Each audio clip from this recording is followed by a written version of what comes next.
Right. Ready now? Yes. Claudia McDonald, Rimrock West. I don't know if this is the form to say, but I'm very happy to say we received a grant in our neighborhood by the county. So we received $4,600 for the. Good morning, Dean Richardson, Upper Deschutes River Communities. Eric Metzger, Oregon Department of Forestry. Ben Duda, Deschutes County Sheriff's Office, Emergency Management. Bill Boost, in our department. Greg Bryant, Deschutes River Woods. Heather Miller, Oregon State Fire Marshal. Lauren Street, Deschutes County Natural Resource Specialist. Todd Peplin, Program Specialist for the Deschutes County Soil Water Conservation District. Kevin Moriarty, Deschutes County Forester. Patty Gentilomos, Center Owners Association. Monty Damarel, Newberry Regional Partnership. Robert McKee, Ritchie Creek HOA. Mike Sherman, Trailside HOA. And Greg Heiner, Deschutes County Natural Resources Specialist. Okay. Again, thanks everyone for being here, and so I don't have a ton of announcements. Kevin might have some things, but just a reminder, next month we are not having a December meeting. So we'll take December off for the holidays. And I guess probably the big announcement is we just been going through our fire fuel reduction grant.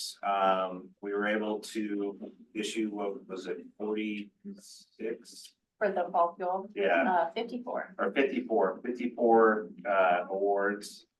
I have to do that after my meeting. Most of those have been, most of those checks have been issued at this point, so keep your eyes out for those checks if you are to receive award. If you're having any issues or complications with that, please again, reach out to us. So far that has gone well. We are still planning on doing our bin rental program this February, so keep your eyes out for that. I don't have an exact budget right now, but it will probably be at least the same as last year, if not more, for that program. So that's kind of what we have for grant updates. Did you have anything else, Lauren? I think so. Okay, that's all I have. thank you. All right, so today, Todd Peplin, Deschutes Soil and Water Conservation District, is gonna share a presentation with us. So whenever you're ready. If I can get this. Okay. Share.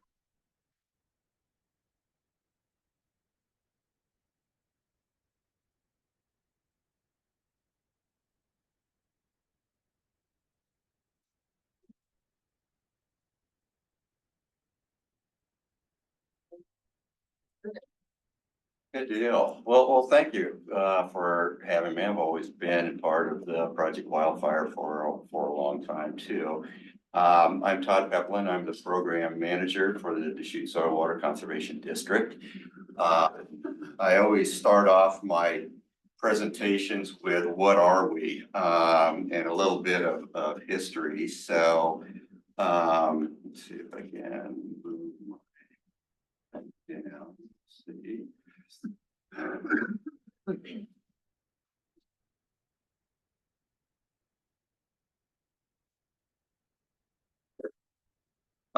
So I always start this off because the Deschutes Soil Water Conservation District is kind of like the best kept secret. And just a little bit of history. So we get a history lesson today is so Soil Water Conservation Districts was actually born back in the Dust Bowl days. So there's a guy named Hugh Hannon Bennett, which I don't know if you all know, that during the late 30s, between 1934 and 36, that was a major part of the Dust Bowl. And he was giving a presentation to the Senate back in the day. And lo and behold, here comes this big cloud that covered Washington, D.C. And he was vying for the federal government to do something about it to reduce the impacts to the Dust Bowl. And so at that time, President Roosevelt did pass legislation on that and created what was called the Soil Erosion Service, not the Soil Conservation Service yet, which would help the government go to the farmers and ranchers and kind of tell them what to do. Now, you can just imagine a private landowner saying, hi, getting to this guy from the government, hi, I'm, from the government, I'm gonna tell you, how to farm. Well, that went over like a lead balloon, right? So, what they did is, in order to get, the idea across and practices across to private landowners, they established what they call soil conservation districts. And what soil conservation districts are made up of a board of local farmers, ranchers, that can help landowners adopt different practices. And it was the concept of landowners teaching landowners, not the government telling what to do for landowners. And so that's what was born, the first one, I believe, in the 38 down in, I do believe, the Midwest. And so that's how we started evolving. It's the Soil Water Conservation District is still today made up of private landowners. You have to have, a board is currently in Oregon, you have to have 10 acres or more, or experience in the natural resources, and be an associate member for more than 2 years in order to serve on our board. And also that it makes decisions. And again, when we start talking about agriculture, I also talk about forestry as well, because forestry is part of agriculture, right? And so that's kind of the breadth. And in Deschutes County, believe it or not, the Deschutes SWCD was actually called Midstate back in the day. It was 1948 that we actually had an SWCD here. And you can imagine the population in Bend at the time too, as opposed to now. And it wasn't until 87 that actually Midstate became the Deschutes Soil Water Conservation District. And I remember coming in 87 as a soil scientist here, and that was the big scuttlebutt of changing that name. It was really interesting to decipher, to separate themselves from Cook County and Jefferson County, and that's the reasoning for that. So we're, relatively new in our name. But as for what we do is not so new, if you will. Let's see, I move on. So really, I have to say our mission, and I put this in a nutshell, is basically we help landowners promote the wise use and management of their lands. We don't tell them what to do. We're not environmentalists. We actually go hand in hand with Natural Resources Conservation Service. And way back when it used to be called the Soil Conservation Service, I still have a hat that says that. And so the NRCS was a technical arm of the Deschutes SWCD. And so that we have that same mission is, helping people help the land, if you will. And so the vision for the Deschutes SWCD also is really we envision really good, lack of a better term, healthy lands, farmers and ranchers and timber owners, managing their lands for basically the economic benefit, for the social benefit, and the overall benefit for Deschutes County. So we envision that.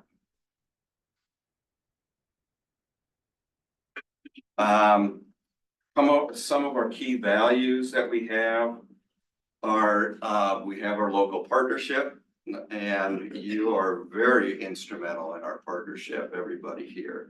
We have our sustainability, which just like it says is we work to sustain and enhance, farms and forest lands.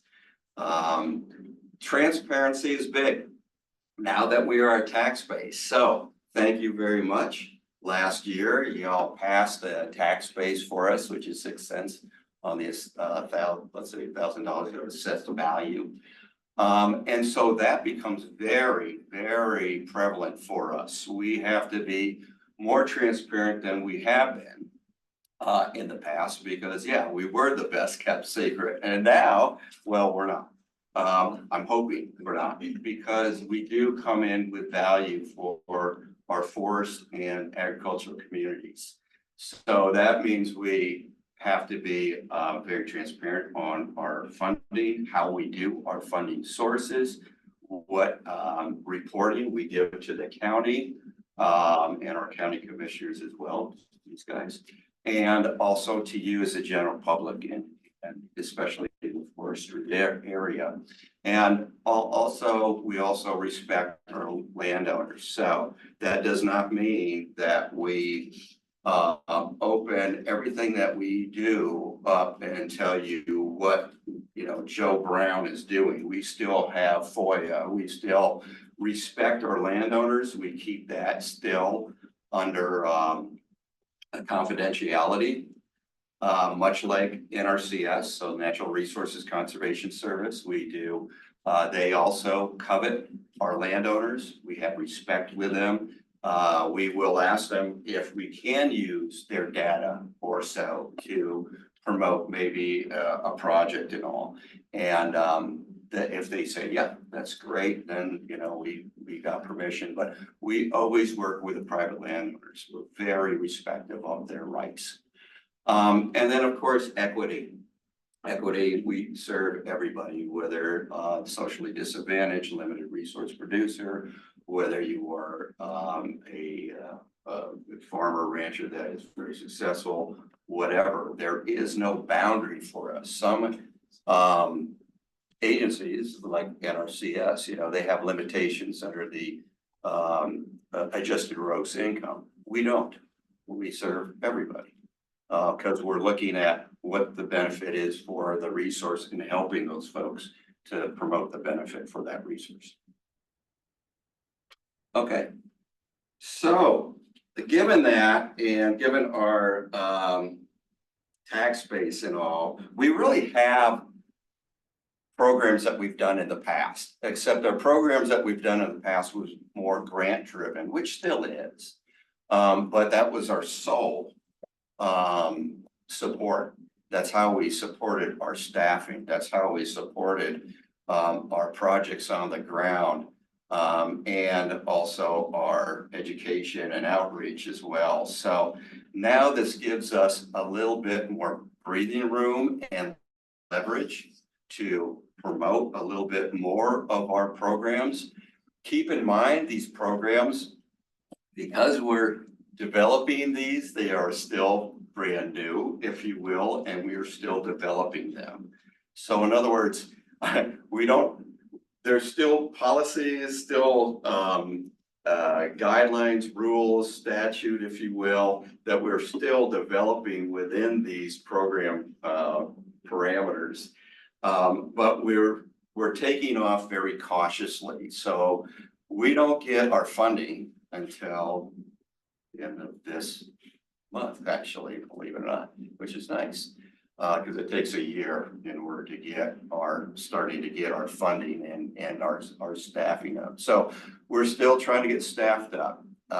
We still understand the need of our constituents out there, and we still want to promote conservation. So we are setting aside some limited funds to start these, what we call pilot programs, if you will. One of them happens to be irrigation, is the big one.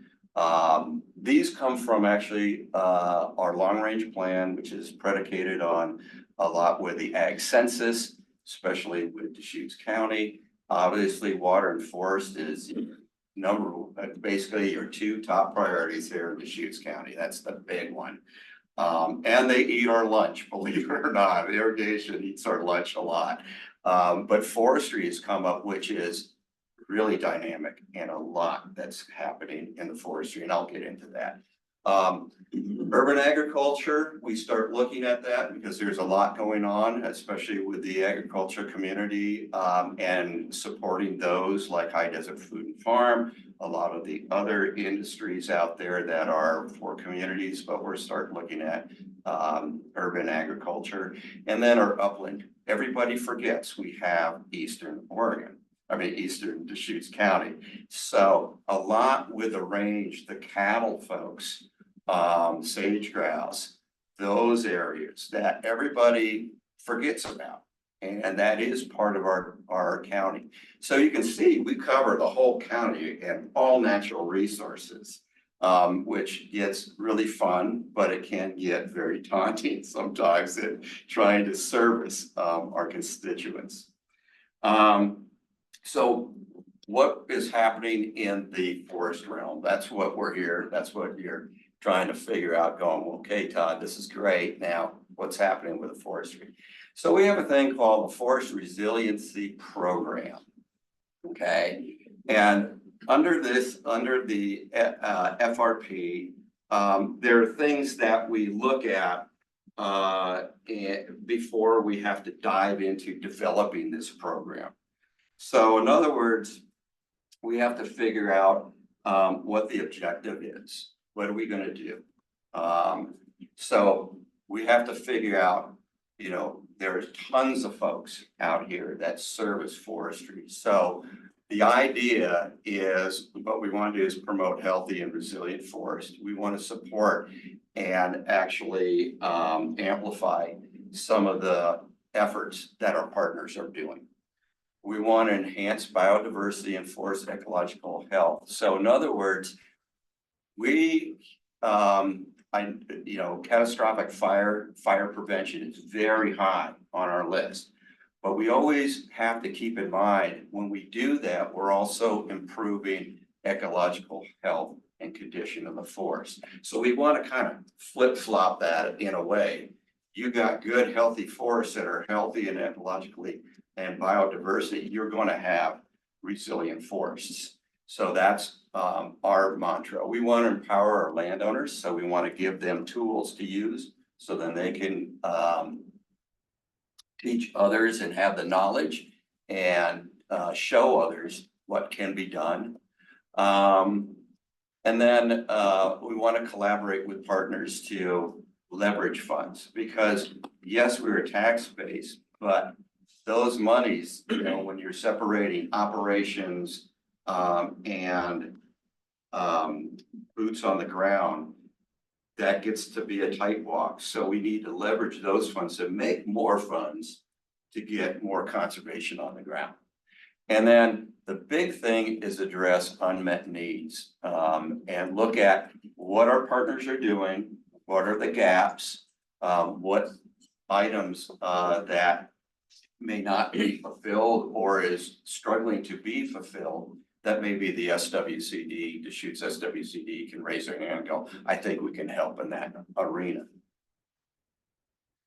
So the other thing too is, well, why are we doing what we're doing, right? A lot of people, we get so focused in, you know, tree thinning, fire suppression, all this, but why are we doing it? And we had to look at the resource issues out there in our forestry. And I think we understand that, but it's good to kind of come back to that, going, okay, when we do tree thinning, why are we doing tree thinning? Are we doing it just because, you know, we gotta, you know, do the defensible space? Yes, that is true, but there's also other things that we're doing, because we need to, again, we got to look at, we have loss of resilient forests out there, especially South County. We got a ton of logical pine out there. Dog hair stands. What does that do? It suppresses the growth of the tree. We got insects and disease going on out there, which then that is the impetus of catastrophic fire. We got, you know, also we have to look at the wildlife aspect of things too, where your fragmentation of migration routes and stuff are inhibited because of that, maybe cavity nesting birds.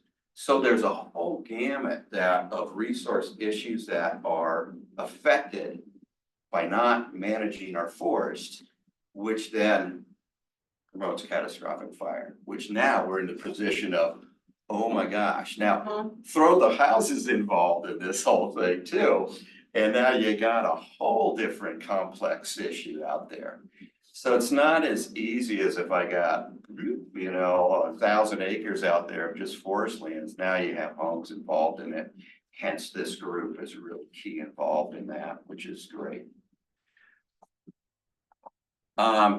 So what's the scope of work that we're going to be looking at in the FRP is, again, looking at being strategic in the funding that we administer to some of these vulnerable communities. And that's where you guys do superly help us out on, which is great. We're going to still maintain our technical expertise. So we work with private landowners, providing them technical assistance. We look at developing farm forest management plans, much like NRCS and ODF. Matter of fact, our guys, we work with NRCS. I am a retired NRCSer. That we go through the NRCS motions of developing forest management plans. With that, we also give alternatives to landowners. We give, develop the plans, develop the alternatives, and meet within the objective of what the landowner is looking for. That's a heavy-duty crosswalk. Because as you know, you get people that are moving in that love their trees and they think the forest is a dense forest out there, and that's not the case. So there is, that type of objective that you have to crosswalk with them and educate them on why that is not so. But some people like the wildlife aspect of things. Some people are looking at fire suppression. Some people are looking at a view shed. Okay, so you have to look at all gamuts, and that's for developing the plan so it meets their objective. The other thing for the FRP that we're looking is catastrophic responses. So we want to be there in the forefront and help out with rehabilitation after post-fire. And then the other thing is education and outreach. Again, coming back to landowners helping landowners and how does that piece work? So that's the kind of the scope and the framework on this. We know that there are so many partners out there, and we have to kind of put them all in perspective. So the big partner here is this group made up of several different entities, plus homeowners associations and firewise communities, which is really valuable because we really listen to you guys here in the meetings. We read the management plans that you have. We've talked to Lauren and Kevin on a lot of things that they're doing in the county and leveraging on some of their grant funds for firewise communities. We have NRCS out there that has environmental quality incentives program out there. And so they also have a cost share incentive program. ODF they do forest management plans. They have grants available too. They have an emergency forestry program that works hand in hand with Farm Services Agency. So we have to think about those things. And OSU has that education piece as well. So all these groups have a piece involved, and I didn't mention the Greater Lapine, and that's fairly new. And they're very focused in the South County and Northern Klamath County. So there's a lot going on that the SWCD needs to kind of know what they do, how they're doing it, what we can come in to support, or what gaps are there to help out. So it gets pretty complex. So having said that, we've come up with 3 components in the FRP. There's an educational component, there's a post-fire component, and then there is a forest cost share component. So the first component is the education and outreach component. And what this does is just what it is. It's promoting forest health and education and technical assistance. We're integrating workshops that is kind of a curriculum, if you will, but it's more workshops, but it's hands-on with OSU, and you can see the partners. So this one is starting to get launched. We have those partners involved, Jenna from OSU, and I think Ariel, I think you're on. And we have ODF, so Austin sits on it. Tom Stokely from Nature Conservancy. We have Jen Eatwell from NRCS, Kevin and Lauren from county. We have Oregon Living with Fire on that, and also ODF and W, Andrew. And what this is it's a hands-on. So we have a group of landowners, and we have a focus group right now. It's going to be an experiment, and hopefully it'll work. And it's down South County that covers 142 parcels, if you will. Some deals with the in the Vanderbilt HOA area, along with the private lands that are adjacent to Little Deschutes and all that kind of Huntington Road area, if you will. And the idea with this one is not to sit in a classroom where, you know, here's the clay tablets of Macedonia, and you're like, you know, you've heard all this stuff, but actually hands-on. We sit in the guy's shop. First of all, we open and market to an area. We sit in the person's shop. We give them information about forest health, whatever, on a first go around. So forest health, what it takes to have healthy forests. What are you looking at when you're dealing with wildlife benefit would be kind of like the first one. And this is conceptual because we're still developing this. And then that would be maybe a 2-hour event. You come out of the shop and you walk to the person's landscape and you see that you continue that discussion where you're seeing actually what's happening, getting the input from the landowners, getting the input from the instructors of what they see and how they see it. Then the second one would be coming in on how you develop a forest management plan. What's your objective? Putting that expertise to the landowner. So how do you do an inventory? Okay, how do you do a assessment on the place? So that's giving them tools. You teach them in that for an hour, hour and a half. Boom, you walk across the street. You're there, you break them into groups, you show how that works.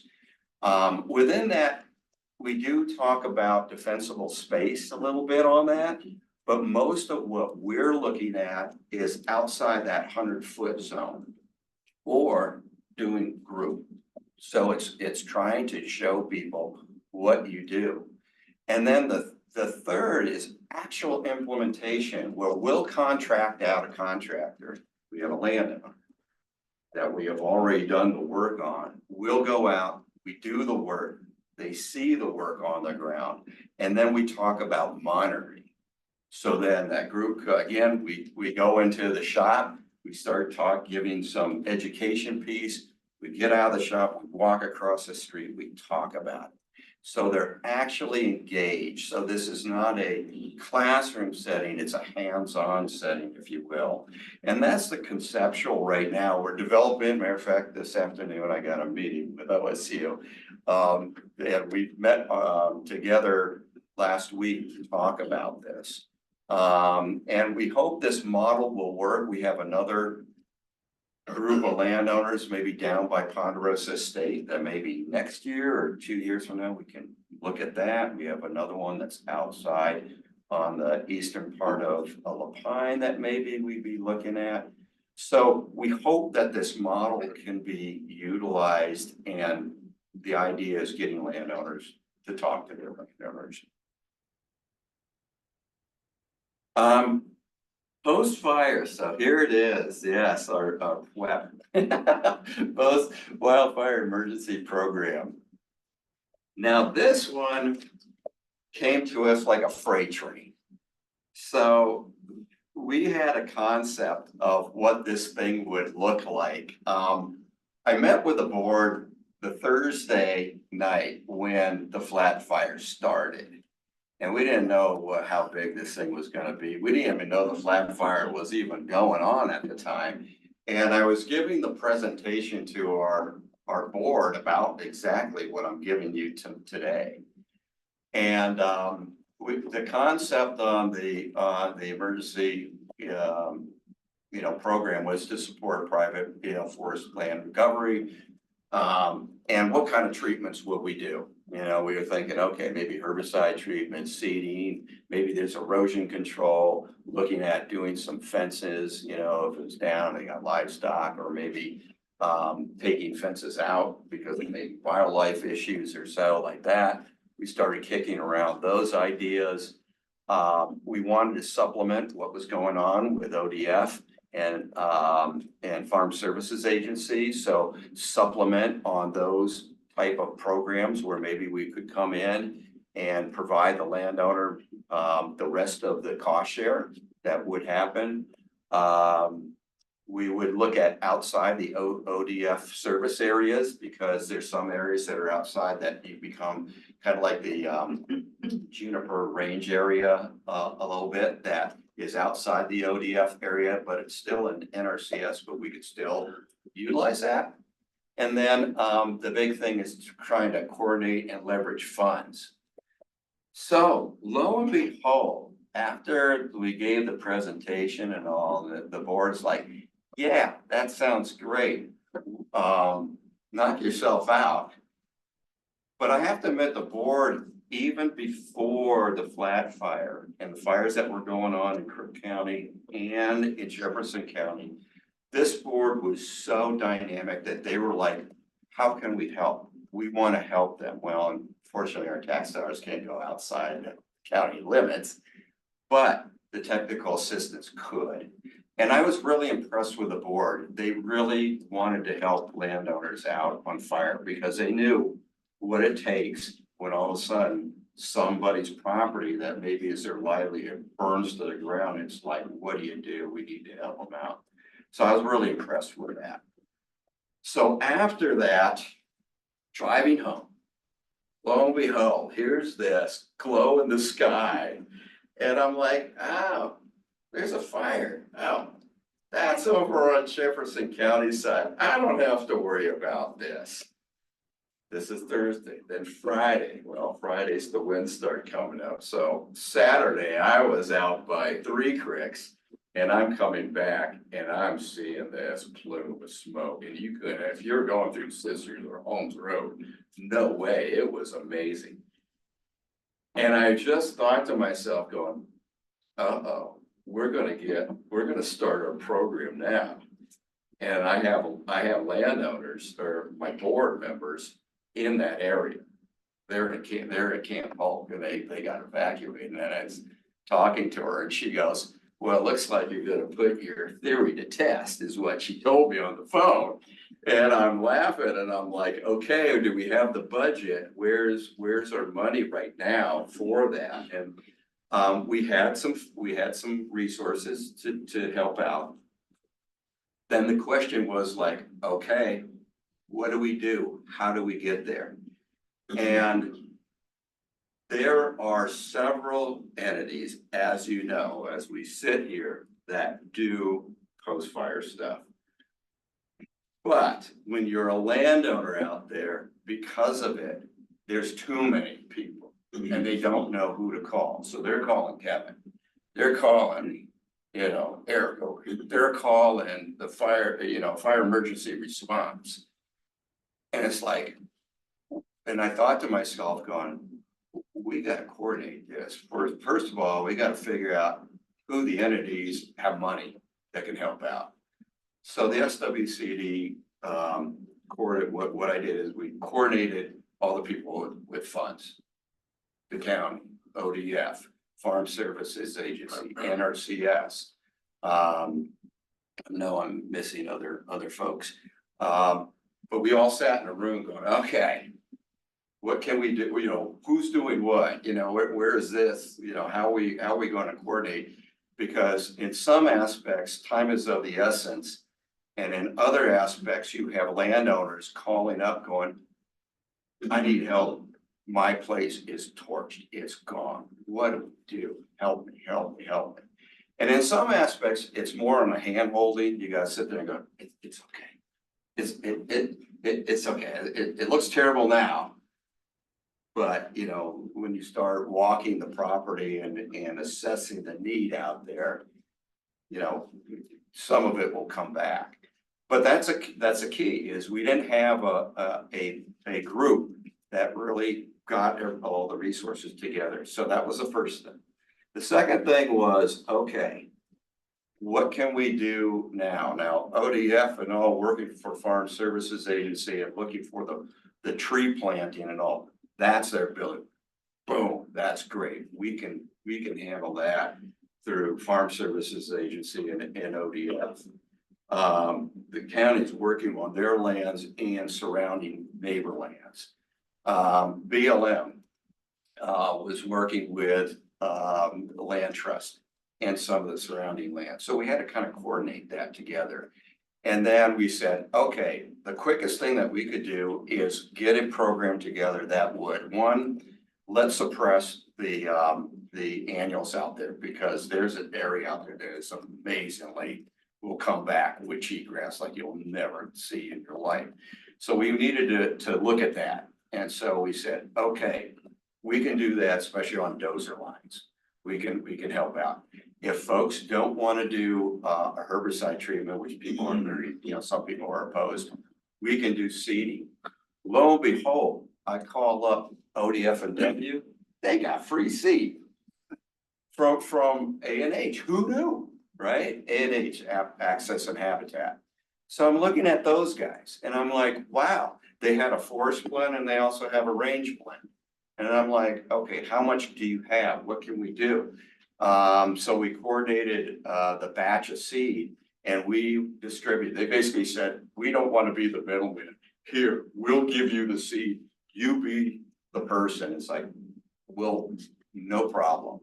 So we said, let's do that. And also, if there's some erosion control that needs to be done or fence obliteration, we'll do that. So we put out a application for people. We did our marketing. We spread the news throughout everybody in the flat fire. And we got a pretty good response. We got 26 applications to that. And that was really neat to see. I was very impressed with it.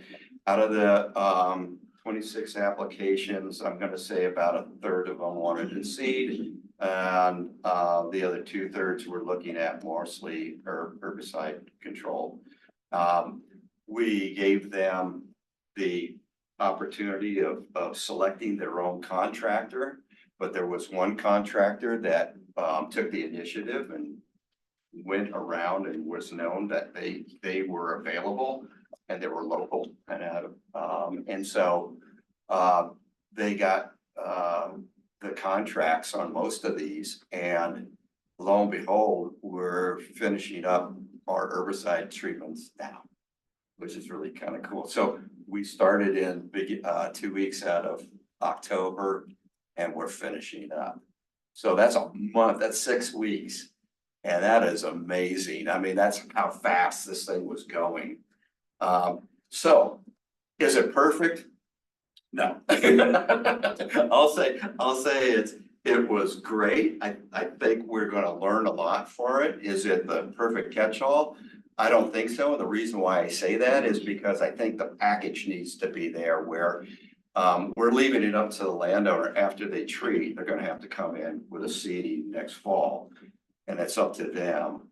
I would like to do the full package, the full meal deal, if you will, the spray, and then have resources to help them out do the seed. We didn't have the resources. We could either do either or type of thing. So there's a lot to learn, I think, with this, and a lot of different coordination and a lot of working with partners. I think we still need to fine tune that. so we can, be more effective out there. But yeah, so there's the second silo of our program that we kind of put to test. And that'll always be there, where the district will always set aside funding for catastrophic fire, which is nice. That was given. And then the third happens to be our cost share program. It's the Forest Grant Health Program. This is the one that we haven't really launched yet. We're still playing and toying with the idea that we don't have funds quite yet to do an announcement or a lot of the administration for this. But the concept is this: we would look at everything outside of defensible space. So outside the 100-foot zone is where we're wanting to do the work, much like what you guys are doing from ODF. So we want to complement a lot of stuff that ODF is doing and NRCS.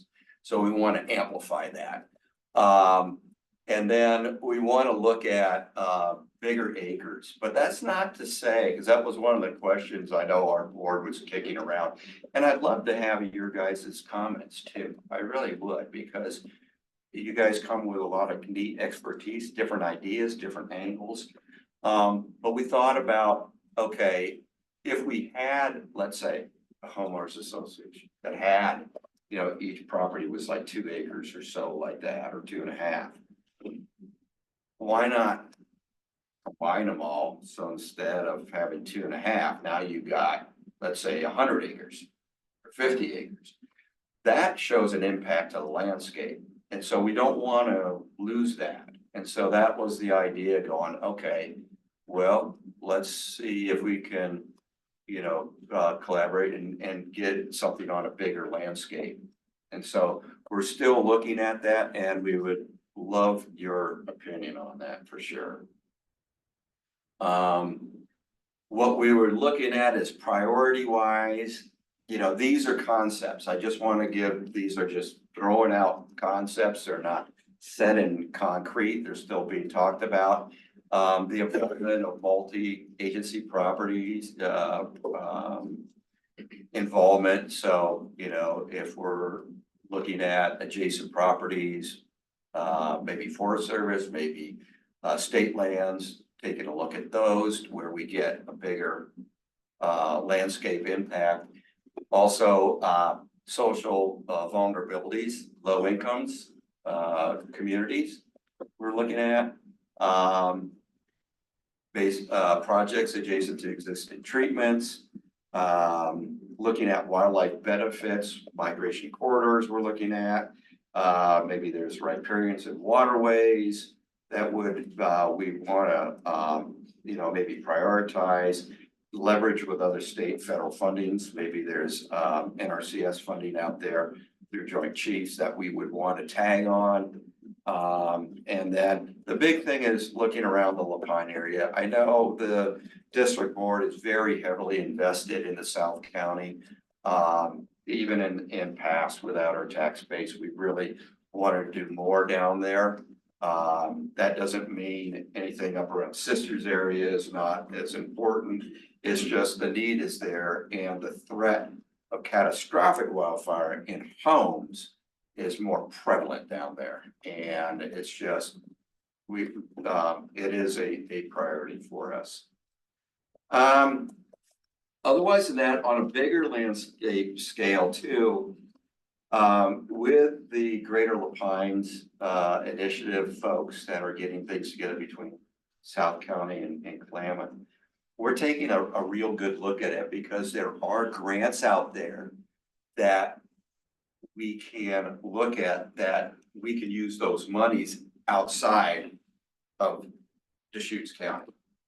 We have to keep our tax base money, so we got to separate our monies and keep them in Deschutes County, but there is some leverage. And we are strongly looking at ways of what we can do to help folks from Gilchrist up. Because that area of Klamath, and I was down in Klamath back in the nineties, and it is really a tough bird because most of the SWCD and NRCS is so focused in South Klamath.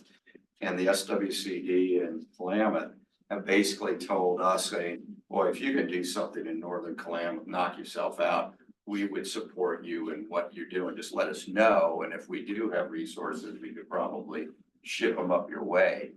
But we are really trying to find ways and how we can extenuate doing work down in that forest, because as you know, it really, pardon me, sucks, but you know, you stop at the county line, right? For our funding. But that's not where the resource is. It goes beyond. And we need to look at a whole landscape scale. We have to really look at what's going on out there.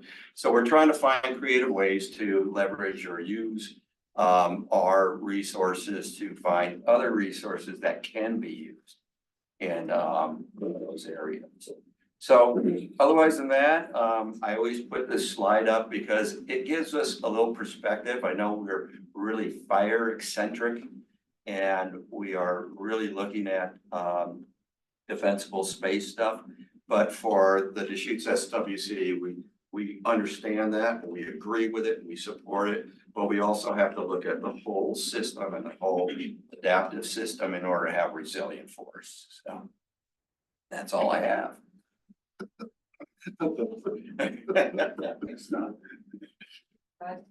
Anyone have any questions? Yeah, I got, you were talking about you needing to add staff. How many do you have on your staff? And you know, just an idea of approximately what's your budget, you know, what your annual is. That's a very good question and a very fair question too, right? So currently our staff is minimal. There is three full-time and a half-time. We are getting another person in, and then we will have another person retiring, aka me, unfortunately. But I'll be around. But that we are looking at a permanent full-time forester to take on this. And so our budget, and that's a fair question. So our budget is, once it's starting to roll, it's just a little over $2 million a year. Now, again, you have to think of operations. Sure. Well, I also understand because you most of your money before was good from the grant. Now you're getting some from the tax. Correct. Basis, but that buy hasn't started coming in yet so much. Right? That's right. So that you're right. I won't say we're a little bit behind the eight ball. We still have monies that we've set. It's seed money. No, I got you. Yeah. Yeah. But you're right. We'll have to roll with that. No, I was also wondering about Klamath. Do they have a tax basis for them, or are they rent? So in other words, that's the only way they're going to help you on Klamath Fall, on the northern Klamath. Yeah, good question. They are not tax based. Okay. The only way that they would support us would be mostly just, you know, letter of support or maybe some. I thought it might be some money. Yeah. Left from the southern part of Klamath County or something. We're still working with them. We hope so. Okay. Well, the reason why I was asking is back, you know, what almost all encompassing, and you've got a small staff. That's what I was trying to present. And so we need to help you as much as possible. And that is such a great way to point that out because what I doled out is a lot and takes a lot of staff time to do. Sure. And we've already been looking at certain specialty expertise to get that in mind. And you're right, it's going to be an uphill battle. That's why we still will rely a lot on our partners, NRCS, ODF for sure, to help us out, at least with the technical and also train us. Yes. NRCS has been super good. Most often when we get people come in to the SWCD, they're either from NRCS or have some NRCS experience, or NRCS can help us train, and they will help train our folks. Yeah, so are you a standalone district or are you a district underneath Deschutes County? We are a standalone. We are a special districts. And so that means we abide by state and local laws, if you will. We have an elected board that you all vote on each year. But it is standalone. It's not with The count fall underneath, because I did pony curve, jump on what Greg was saying, because if you are standalone, I could see a huge benefit. And you already brought it up, like Crook and Jefferson County. I mean, there's a lot of areas that I could see you bring in Klamath that you could expand if they wanted to grow this, because I just think that there's a lot of benefit in there. It's a heavy lift. Yes. Where I'm going with this, but I think you're onto something here, starting out here. But looking at those areas, because you look at the cram fire that went through, right? That area, it's hit not exactly what you're doing. I mean, especially the fires that we have in the Tri-County area and even Klamath. So you're retiring, but it'd be good for somebody that, if they have a huge vision, this could not be something that's pretty enormous on this side of the Cascades. So, You know, that is a super good point, because we were talking about that, and even with ODA, we were sitting in a meeting yesterday about that. Talking about just that, the tri-county areas and all, and what can be done. One of the things when I found out about funding and the cram fire and all the fires in Crook County and all, they're serviced out of the same agency. So Farm Services Agency funds, all this emergency, which goes through ODF.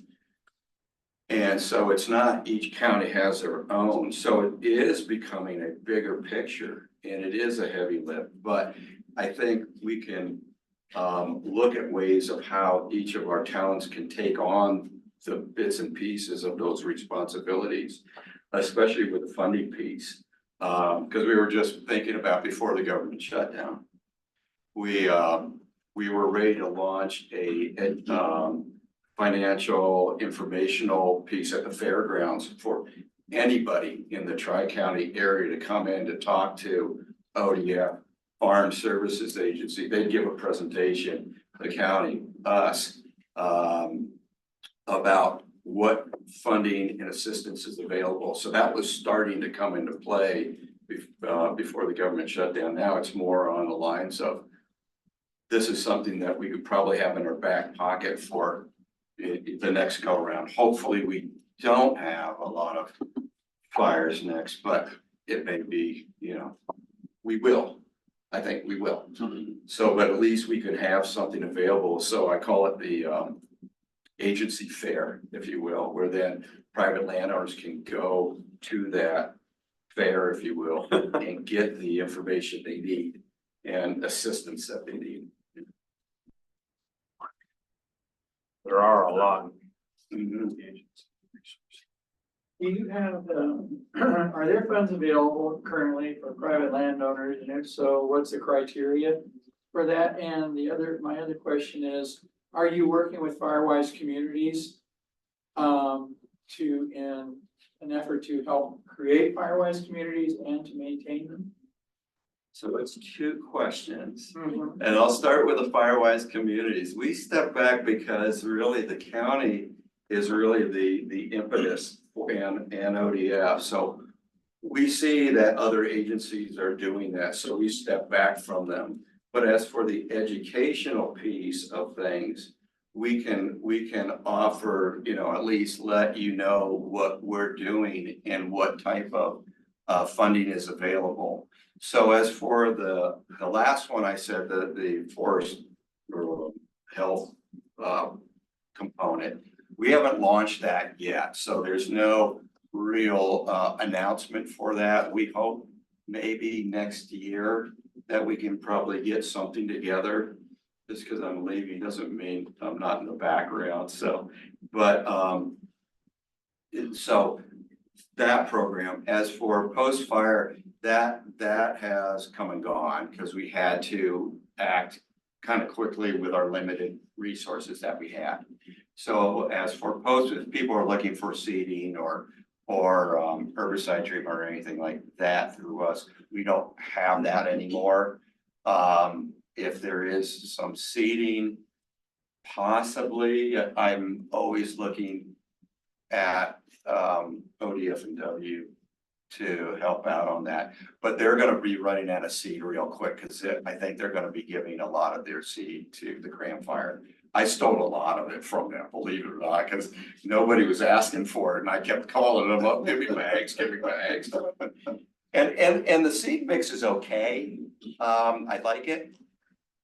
But if somebody wants to do real native, I would go somewhere else with that. So it's a balancing act. But so roundabout way, nothing yet for landowners for any cost share yet, but look forward to it next year. And will that only be on the 100-acre, or the 100-foot, 5-acre parcels, or will it be extended to smaller parcels? That's still in discussion, so I couldn't tell you. Yeah, that's a very fair question, and like I said, what I showed you there is still under discussion and all, and we are going to have I think more sessions, public sessions, if you will, with our constituents. I know Aaron, our manager, is putting together these town halls, if you will. And one of them will be dealing with forestry and stuff. So I hope you participate, because I'm really, we still are wanting to hear what our constituents has to say and how we can maneuver and develop our program better. But there are some options for like bundling smaller private properties. Mm-hmm. That's one that I know we talked about, and we really want to do something like that for sure, because it's on a bigger landscape. Is that what you're doing in that Vanderbilt acres area? Exactly what that is. That's a possibility. Yeah, that's exactly what that is. It's, we had a group of landowners outside of that Vanderbilt HOA that's very interested in doing tree thinning and doing some fire fuel reduction work. And we thought about it, and I talked to some of the folks at the HOA, the treasurer, I'm forgetting her name, Tony, I do believe. And they were super interested, and I was like, well, this is neat. So it just kind of grew, that polygon kind of grew a little bit. And yeah, and you get that bang for the buck for the whole landscape and for going up to Sun River and stuff like that, for sure. And then the question I had was, in South County, we have a lot of lodgepole in the mix, like you mentioned. But further north and east, we're talking about the juniper, and I seem to recall on a line item on one of your pages about some kind of juniper management. What is that exactly? That's a great question, and I like that you brought that up, because Senate Bill, I think it's, what is it, 35, 34, 34, 35, whatever it is. Anyway, there's some caveats to the juniper, that funding. And it was not designed for fuels reduction. It really wasn't. If you really look at the statute and everything that goes along with it, the ORS, it really is for the health of the landscape. The health of the landscape and hydrology. So ecological psych and hydrology is what that impetus is. Having said that, it does have indirect benefit, right, to fuels reduction, but it's a hard road to toe, because there still is in that statute, you have to have 100 acres. That's 100-acre minimum. You have to show the ecological site or and it's not an or hydrological benefit. So you're talking big landscapes. It's great if you're in Crook County, because they got drainages and watersheds like that can do it. Jefferson, they got Trout Creek and Little Trout that they can utilize that and show both of those. Deschutes is a different ballgame because you've got basalt type of geology. You don't have the clays is what those guys have, and there are areas that in Deschutes County that you can show some both, and we did it on a trial run, and that was with land trust land. But now that's all burnt up, so I guess we'll really see what goes on with hydrology there, and also ecological condition.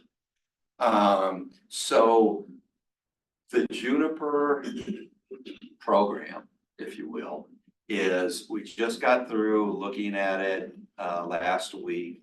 It will be rolled out here shortly. I think it is. I think it probably is on our webpage now. But we have to have bigger landscapes or groups of people. I always look at it this way. And I saw some areas in some landscapes around like, is it past Gold Coach Road, over actually near where the fire came up over the White's Creek, up around that area. And I was talking to landowners and they were saying that back in the day, there were springs. I went, really? And I was like, okay, and that's area of a lot of juniper, stuff like that. And I was thinking to myself going, I wonder if some of these swales, and I'd have to look at, old NWI maps, the old wetland maps or whatever, that could probably maybe key us in. But I wonder if landowners would, if on some of these swales and stuff, if they all got together and got 100 acres together or something like that, maybe there would be some benefit. Now, I'm just talking on top of my head, but I've seen it.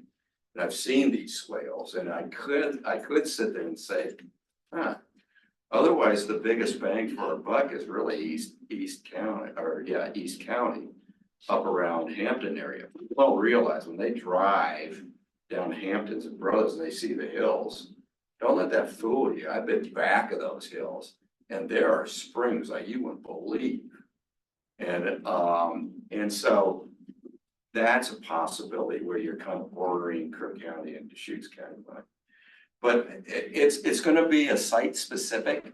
So if people do sign up or groups of people, we'd have, we'll be out on site to really kind of take a look to see what the geomorphology is and what hydrology could potentially be gained. So you're saying that the juniper management might be to try to reduce the water sucking and some of the other things, but not necessarily the fire is the main focus. Yeah, that's how that bill is written. Yeah, you're right.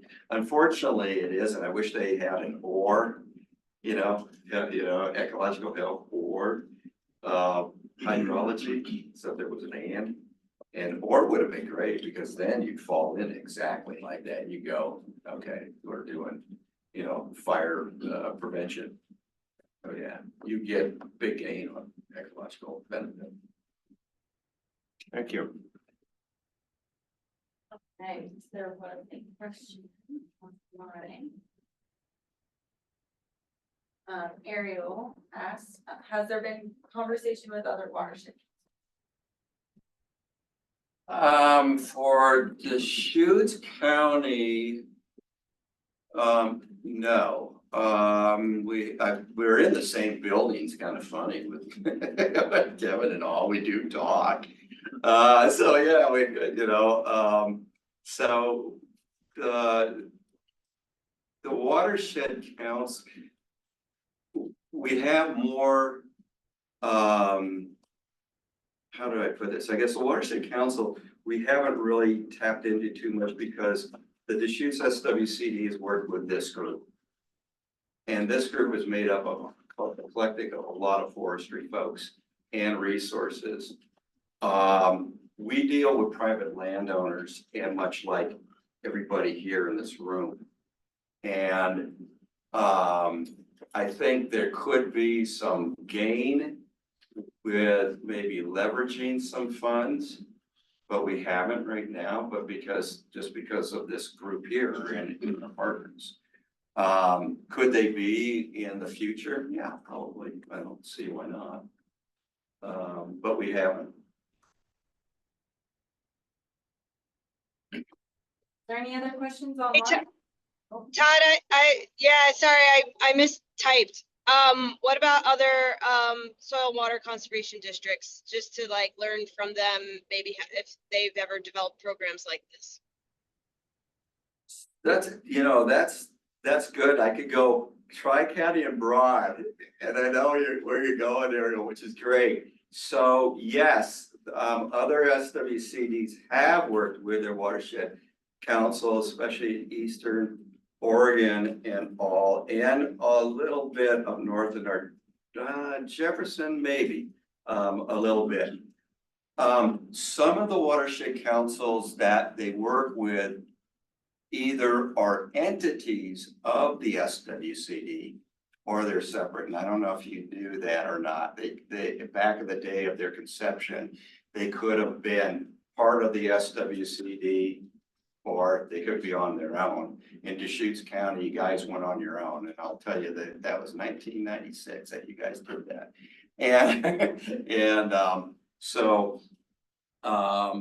So it depends upon what their missions are. So yes, they have worked, and some of them have worked very well because some of the watershed councils are, but I won't say it's well. They are a group of private landowners. Some of them are like a big drainage area where you got huge ranches and all, and they're working with them. And that works really super well. When you start getting watersheds that have multiple landowners like we have, it gets very complex. And that's why I think we kind of split on that. But yeah, long story short, Ariel, yes, they have. Mm-hmm. And I think we can learn on some things as well. They can bring benefit. Right. Unless there is one more question, we're gonna go ahead and go into round table. Thanks again, Todd. All right, Claudia, do you want to start this one? All set. Awesome. I do have an update. So with the passage of Senate Bill 83 over the summer, I referenced this in the last meeting, but the Board of County Commissioners has directed the Deschutes County Planning Department to start exploring wildfire mitigation rules for new development here in the county. The first, it's really going to be kind of a two-pronged effort. The first is going to be related to home hardening standards for new residential development. We are moving pretty quickly on that project. So we're going to have a public hearing with the Deschutes County Planning Commission on December 11th. That takes place at 5:30 in the evening. I know that's kind of an awkward time. Everybody can attend virtually. There's opportunities for public comment into that. If anybody in this group wants to show up, just listen, ask questions, whatever that happens to be. Following that hearing, the Planning Commission will ultimately make their recommendation to the Board of County Commissioners, and then sometime early next year, probably in January, I'll be back with a more formal public hearing for the commissioners there, and we'll see what they would like to do. So big projects. Is it only gonna be new construction or is it gonna be also remodel? It is specifically limited to new construction, and that the way the Oregon Building Codes program works is a little bit unique to other states, which is the state adopts a building code and then that's disseminated out to local jurisdictions. And then there's opportunities for local adoption of specific things, including this fire hardening standards. So the rules came from the state and we have the choice of bringing them on board or not, but we don't have any choices in actually changing the individual standards, including for things like remodels or additions. Okay, what about HOAs that have their own building codes and standards? How's that gonna work that are in the county? If they have their own building codes, I don't know of any HOAs that have specific building. Specific, whatever their rules are. In this case, it would override those particular standards because this is a fire life safety issue Got that it. comes directly. I'm just from curious, the okay, good. Yep. They can make them tougher. Correct. Right. They can technically adopt additional standards above and beyond that, but because these are what are described as That maybe should be maxi their codes, basis, though. this is a floor. Right, okay. So yeah, good question. So, so the new construction, in Deschutes County, we've built out a lot. And, so a good part of our risk is already built in. What's the possibility of, there would probably have to be assistance involved, but what's the possibility of actually getting some home hardening in already constructed dwellings? That is a great question. It's probably a completely separate project, honestly, at this point. So the actual changes that would have to occur specifically to the building code could not occur in the local level at Deschutes County. It has to come from the state. If they want to bring on, previously, before the passage of Senate Bill 83, right, there was a provision that was anticipated that additions, significant remodels of structures would actually be brought under these new home hardening standards. That was rescinded as a part of Senate Bill 83, and so now we're just talking about specifically 1 and 2 family dwellings. Multifamily dwellings are controlled by a different section of building codes, the commercial codes, but they largely have some of these elements incorporated already. It is possible at some point in the future that the state tries to figure out a way to address pre-existing residences, but this is first stop on the train, essentially. Thank you. Yep. Dean, did you have anything for roundtable? Upper Deschutes River communities, because we've received some grant money, we're gonna be able to reopen our programs for going into 2026. So that's good news. Thank you. Small forest land grant program applications are open. They're due the 24th. There's a checkbox on the application, asking if you would like ODF to be your sponsor. We're happy to be your sponsor, but please let us know if you're obligating us to doing a little bit of more work. You could let us know by reaching out to myself or Austin Reimer or Ben Whalen. Probably going to be quite a bit of competition for that, but it's a good deal. It's designed for cross-boundary, larger projects up to $300,000. That's it. Head shakes.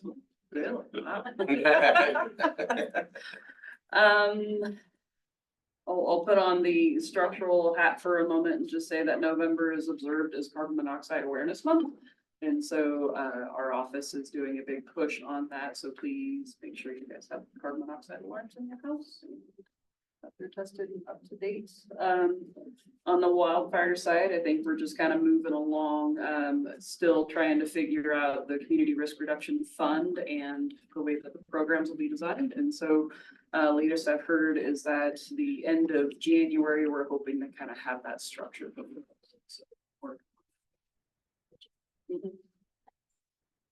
No updates on the fall fuel reduction grant. I think Kevin touched on that earlier. The only other update is, again, we were awarded the Community Wildfire Defense Grant for the La Pine area. We are working with the Forest Service on that agreement.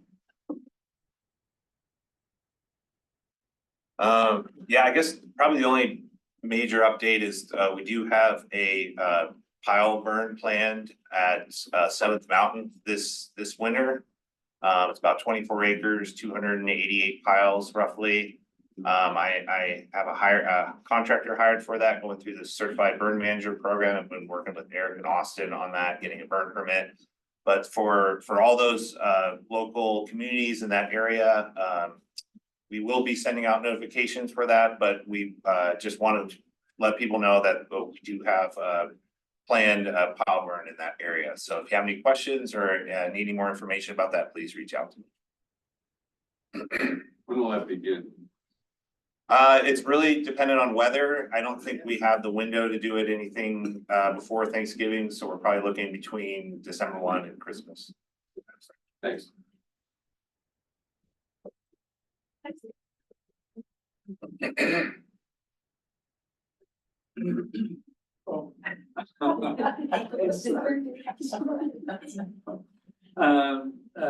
We are working on, our number one priority is creating firewise communities. And we are in the process of developing a strategy, how we're going to do that. We're involving anybody and everybody. So if you have suggestions, our ears are wide open.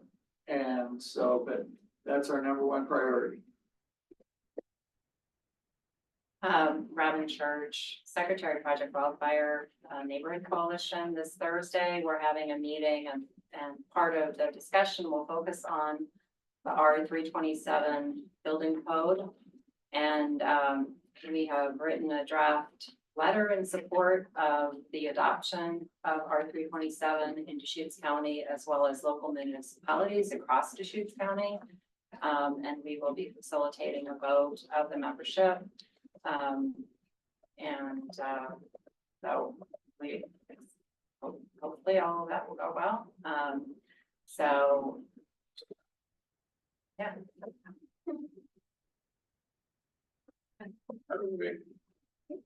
Does anyone online have anything for roundtable?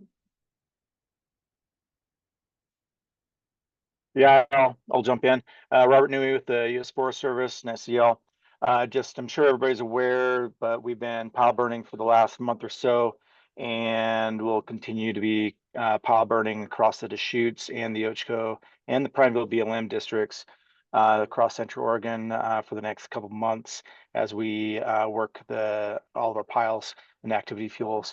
On the Deschutes specifically, we have about 11,000 acres of piles on the Benford Rock District, about 4,000 acres on the Crescent Ranger District, and about 100 acres on the Sisters Ranger District. And then these are all piles following up from different types of treatments, ranging from harvest to small thinning projects, similar to what Kevin spoke to next to Widget Creek. Let me know if you have any questions. Thanks.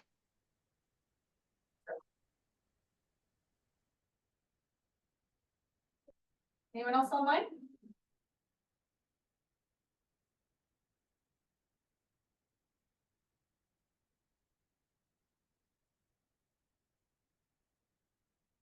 Great.